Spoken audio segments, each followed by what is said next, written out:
Hi guys, how are you doing today? Okay, so I want to talk to anybody who has, eaten to the point of like you're starting to get sick, you overdo it, and, it feels like you're just out of control, right? And then if you've done this, I'm guessing that you've blamed yourself for like, why don't I have more self-control? I'm just so addicted to food when this happens because like that's what you go to. But that's actually not the case. Okay, so I really want to bust this myth right now because that's not what's happening. And to do this, I'm going to get down on the floor here. Okay, so if you think of the desire to eat like a light switch, whatever turns it on has to be the same thing that turns it off. Okay, so for example, if you are wanting to eat, if the desire to eat gets triggered by boredom, only being entertained is going to turn it off. Okay, so the same thing that makes this thing go on has to be the same thing that turns it off. So this is why if you start eating for boredom, whoops, wrong one. So if you stop eating for boredom, just being full doesn't turn it off. The trigger is still activated, okay? So the only way that being full turns this off is if the thing to turn it on was hunger, okay? But if you're eating for emotional reasons, if you're an emotional eater and triggers are the thing that are causing you to eat, then whatever turns it on has to be the same thing that turns it off.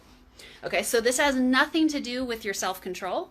This has nothing to do with even really the food. This has nothing to do with you being addicted to food. This whole thing is just being driven by triggers. Okay, so whether it's an emotional trigger, an environmental trigger, a physical trigger, the trigger also determines what you're going to eat. Okay, so for me, one of my triggers, whenever I'm bored, I want sugar. And whenever I'm stressed, I want salt. That's just the way it is every single time. Okay, so when that trigger gets flipped for me for boredom, I immediately start thinking about sugary stuff. Okay, so if you have a trigger that has hooked itself to sugar and you feel like, oh my God, I'm addicted to sugar, it's actually not that you're addicted to the sugar. It's actually that just that trigger that has attached itself to sugar is being activated all the time. That little light switch is just being flick, flick, flick, flick, flick, flick, flick, flick, flick all the time, right? So you're just going like, that's what's going on, okay? So you can stop blaming yourself.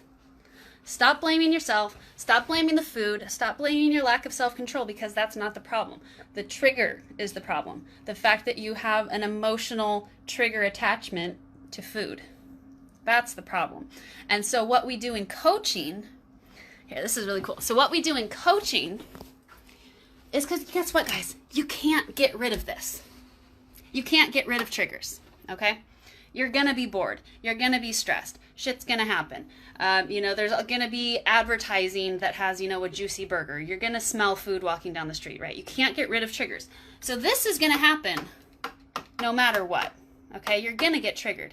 But what we can do, and this is what we do in coaching, is you can basically kind of pop this screen off and cut the cord.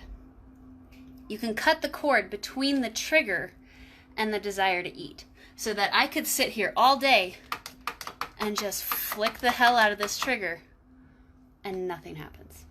You don't go to food. You don't even think about food, okay? And that's the beauty of coaching, okay? Because again, you can't get rid of these triggers, but we can disconnect them and you can remap your brain, remap your pathways so that when you are triggered, when stuff does happen, when life happens, you don't go to food anymore. Okay? So if you've been feeling like, oh my God, I'm just so addicted to sugar, I'm just like, I can't control myself, I can never stop, you need to start cutting those cords. You need to start doing like surgical procedures on your triggers and start rooting them out and disconnecting them. Okay, and that's exactly what we do in coaching. So if that's something that you're interested in, if you're like, oh my God, I need to do this, then hit me up, send me a message, and or there's tons. I'm gonna drop a link below to my calendar if you want to, book a spot on my calendar and talk about your triggers. Let's start talking about those triggers. What needs to happen? How do we cut these out? Okay, how do we start that process? So if you want to get that kind of clarity, those kind of answers about how we do this, how do you go down and, root those triggers out, then yeah, book a call with me, book a spot on my calendar. Let's start talking about it. Let's start rooting out those triggers, cutting those cords so that little light switch, nothing happens. All right. I love you guys so much. Bye.